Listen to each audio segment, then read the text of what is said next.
Claire, 34F, site HR director at a mid-sized software company. 10 years in HR, 2 years running this office like a machine. Policies laminated, calendar color-coded, voice calm, smile practiced daily. I helped roll out our anonymous hotline, posters, and QR codes everywhere.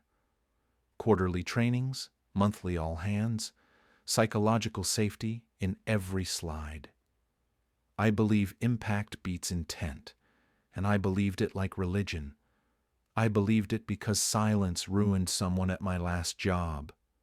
A junior reported a manager. Leadership demanded proof. Called her dramatic. She stopped reporting, stopped sleeping, then vanished from the company quietly. I promised myself I'd never build that kind of blind workplace. So I built systems, and I told myself systems equal safety. Friday morning I arrive early, before coffee starts its groaning. Office smells like toner, stale citrus, and carpet cleaner residue. I pass the break room printer and see Grant from accounting. He feeds paper slowly like he's loading a weapon carefully. On his desk sits a folder titled Meeting Notes HR Discussion. Directors notice patterns, and Grant looks like a pattern. I remember last night's anonymous report about him, short and vague. Uncomfortable in break room, stared too long, no date, no time. Standard procedure is a quick chat, reminder, then a file note. Small interventions prevent big harms. That's what my trainings say. I tap his desk lightly and use my calm director tone. Grant, quick minute in my office. Nothing scary, just routine.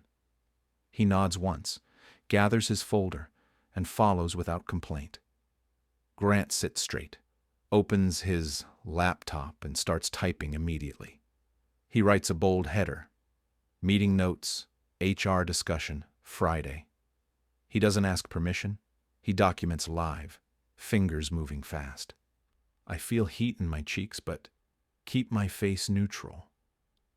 I start with my script, slow, measured, like reading policy aloud.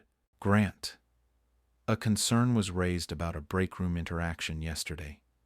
He looks up and asks which interaction, what time, what words.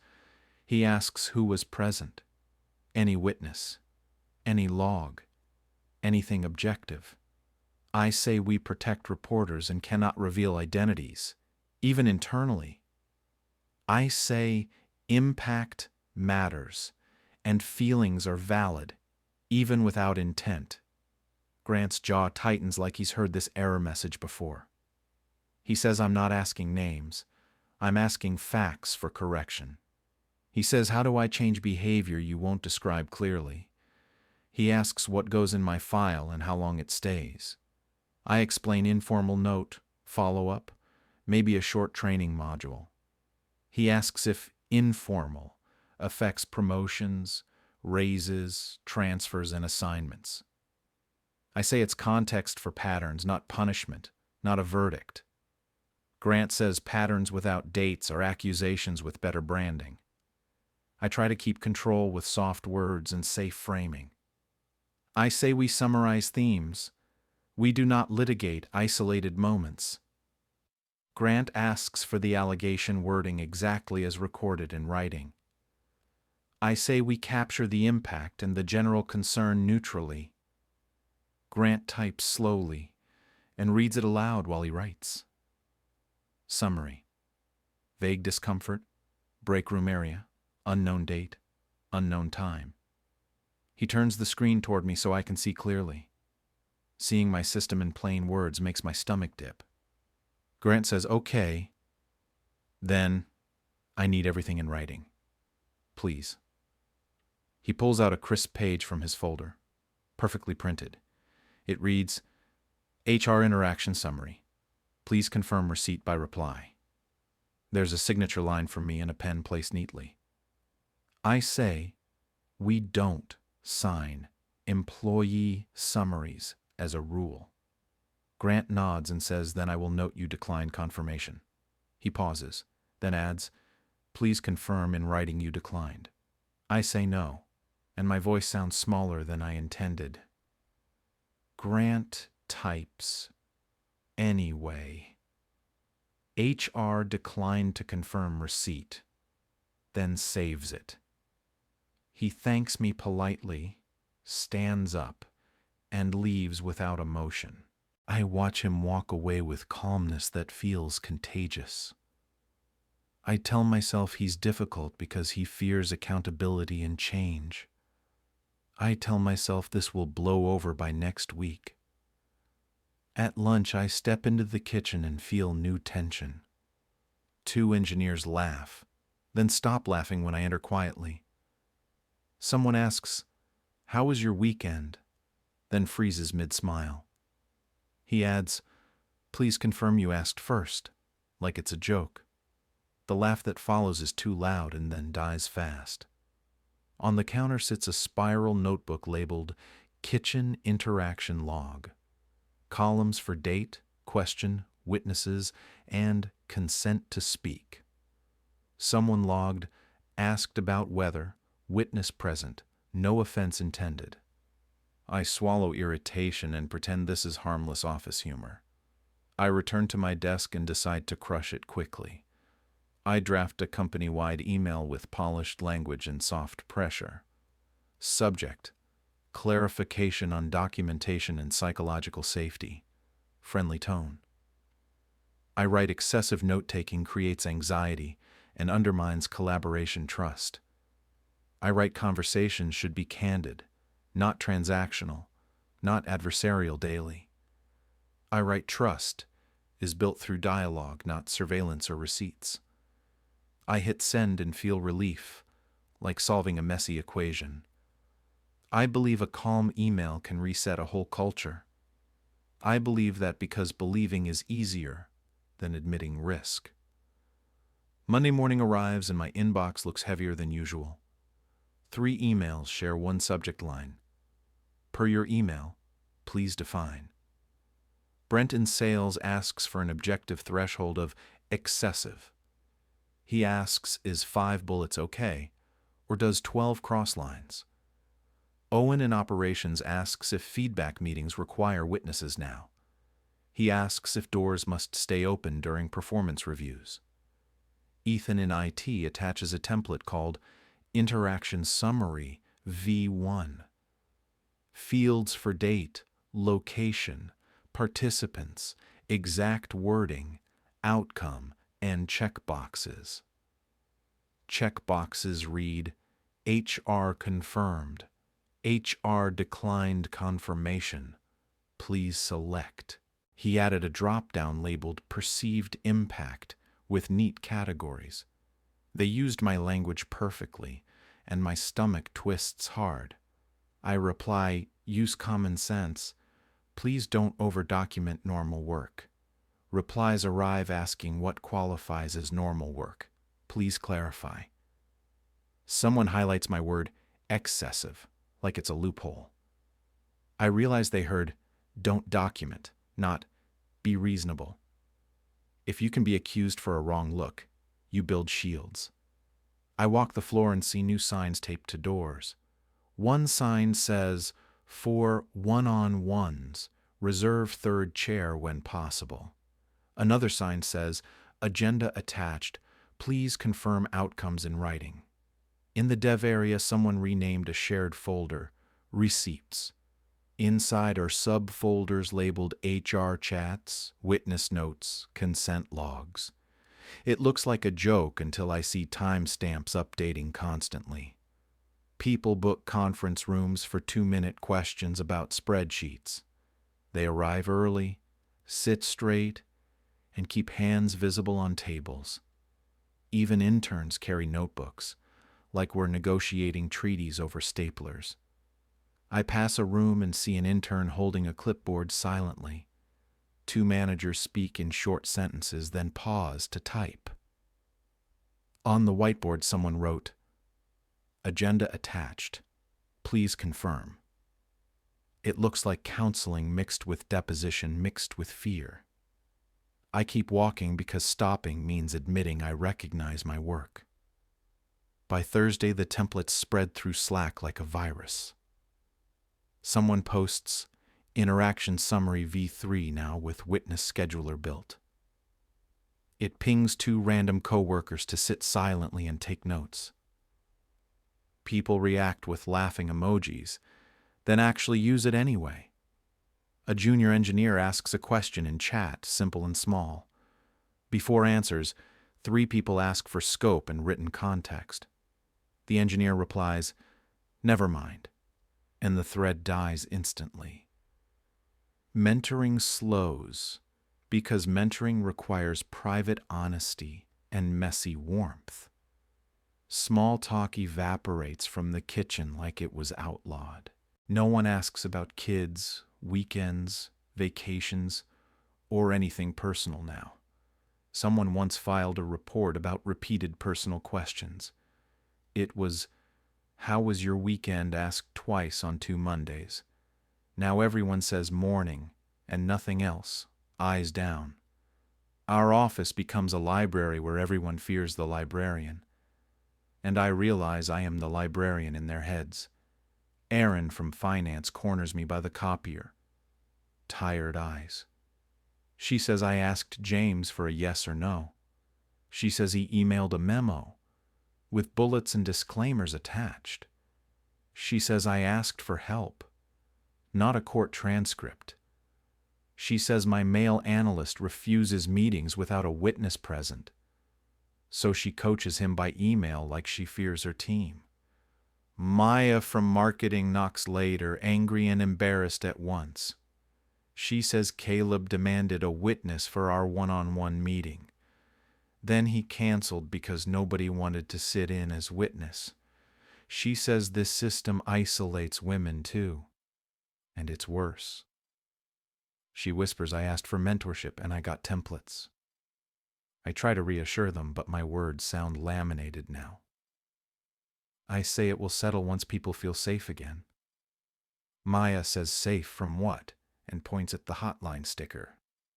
Erin says safe from ambiguity, and your files that never forget. They leave, and the silence after them feels like a verdict. I call an emergency meeting with department heads before lunch. 8 leaders attend, plus Trent, our VP, and Ethan from IT. Maya and Erin join because they asked to be heard directly. The room smells like dry erase marker and anxiety sweat. I open with my calm director voice and controlled breathing. The documentation? Trend needs to stop today. It's hurting collaboration.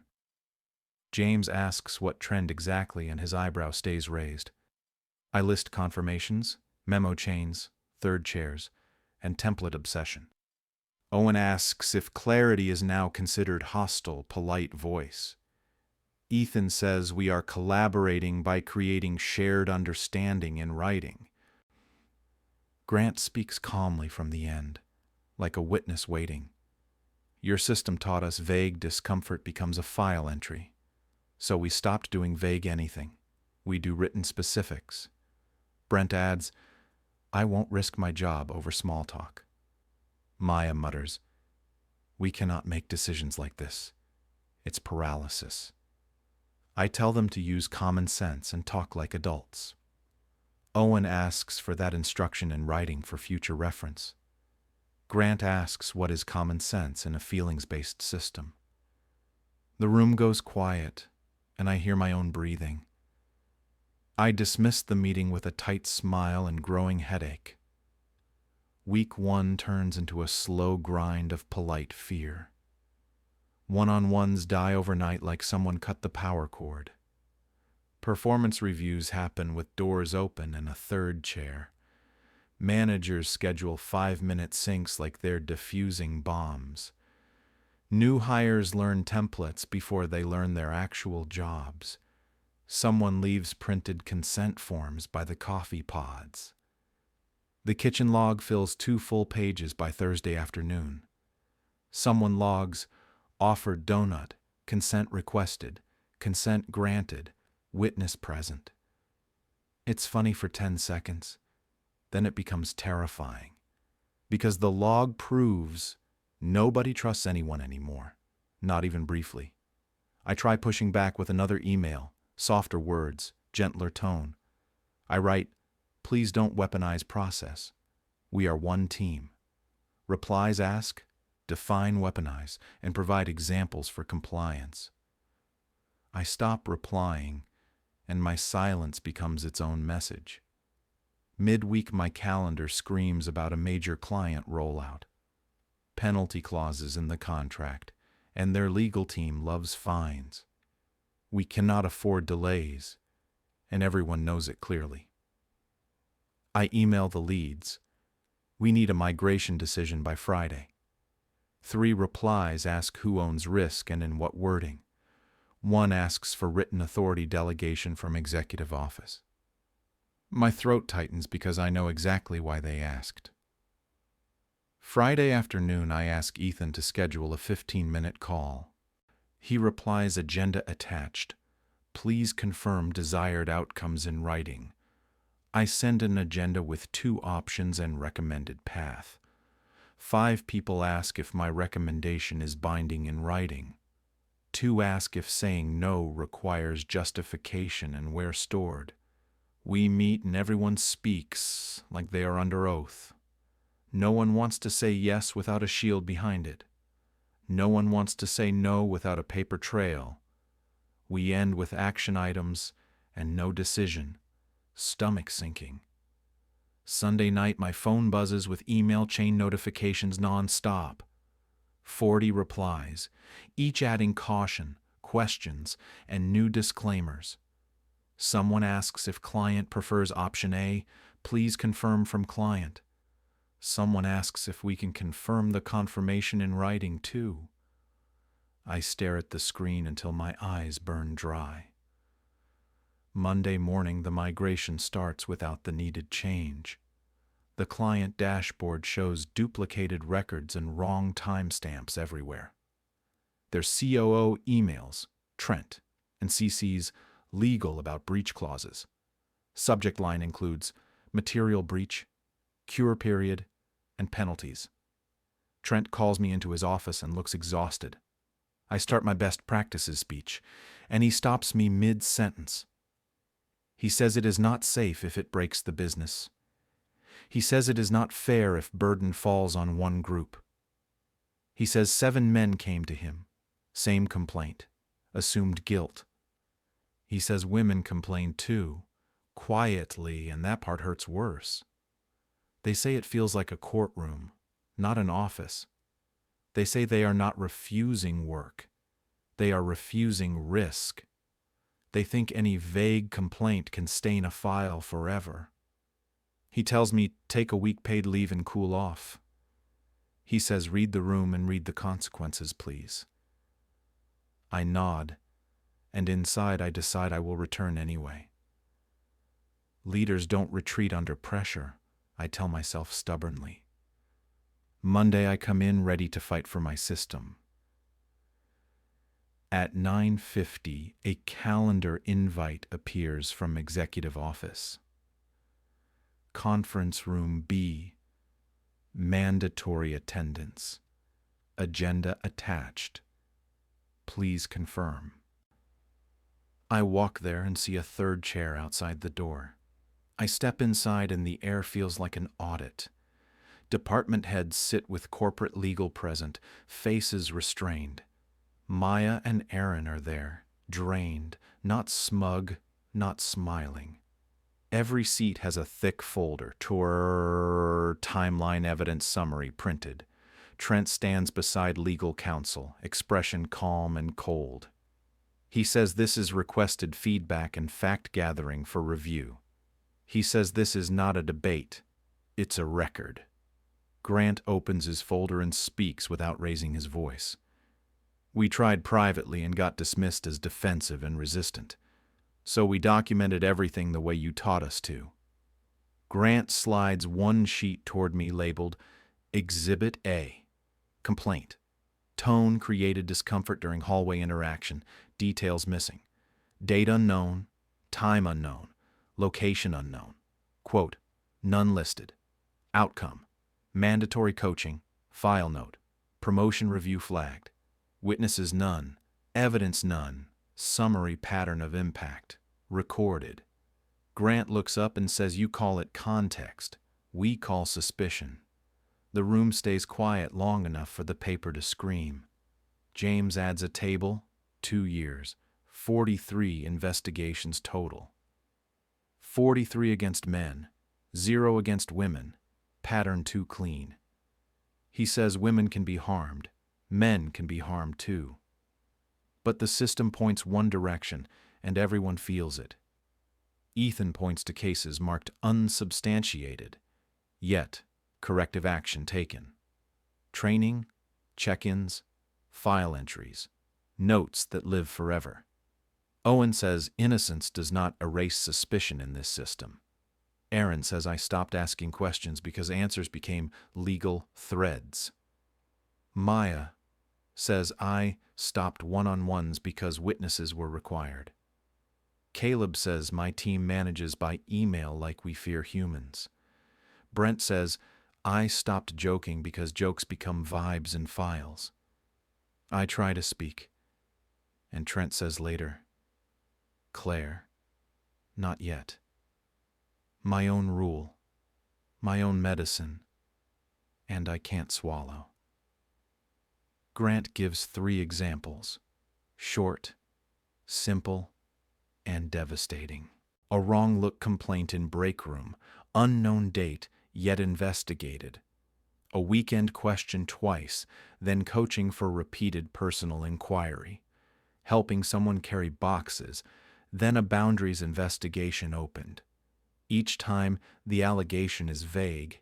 The outcome is concrete. Grant says we cannot learn without knowing what we supposedly did. He says I am not seeking revenge. I am seeking oxygen. He adds I started logging because I almost lost promotion. Not for performance, for a complaint I could not even see. He says I do not hate you, Claire. I fear your system. My stomach turns because he sounds honest and it hurts. Legal counsel speaks in the tone I recognize from my emails. Anonymous stays, but anonymous must include specifics, not fog. Date range required, location required, action required. Quote, preferred. At least one witness or supporting artifact must be named. Accused gets written summary within 48 hours. By policy, accused can respond before any corrective action is applied. Retaliatory or knowingly false reports will have consequences too. Trent says hotline is suspended pending compliance and legal review. He says my investigations must be co-signed by legal counsel. He says I'm on a performance improvement plan for process risk. Mandatory due process training. Mandatory standards refresh. Strict audits. I hear one line in my head like a bruise. These were the rules I refused to write when asked earlier. After the meeting, I returned to my office shaking quietly. IT created a new folder in my drive, read only. It's called Process Reform Implementation, and it's already populated. Inside is a new complaint form with required fields and validation. Unknown is now a red error that blocks submission completely. Ethan demos it with legal present, smiling like he shipped safety. Error message says, please provide specific observable action, not feelings alone. Error says, attach artifact or name a witness for review. My stomach drops because the system treats feelings like bug reports. That week I receive 3 real complaints and all are different. One includes timestamps and Slack screenshots, clean and undeniable. One is anonymous but lists date window, quote, and location. One tries, made me uncomfortable, and the form rejects it. The sender forwards rejection to me and asks, "What now?" I answer, "Gather specifics," and I hate how I sound. Legal makes me send written summaries within 48 hours. Subject line. Allegation summary. Please review and respond by Friday. Every email ends the same way.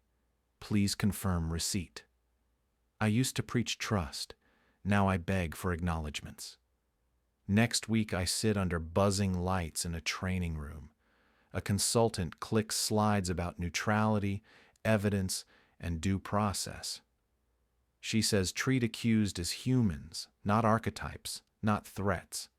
We practice summaries without loaded words, no moral framing. At the end we sign acknowledgments in blue ink like ritual. Confirm in writing, the old religion, now aimed at me. I feel like someone stole my toolbox and sold it back. 2 days later, I get an anonymous report about me. It uses my favorite phrases from training slides, perfectly mirrored. Claire's tone creates discomfort, pattern of impact, intimidating presence. No date, no time, no example, just vibe and fog. I ask for specifics, and they reply confidentiality limits details. I ask for witnesses, and they say none were provided. I ask how you can act. They say coaching is preventative.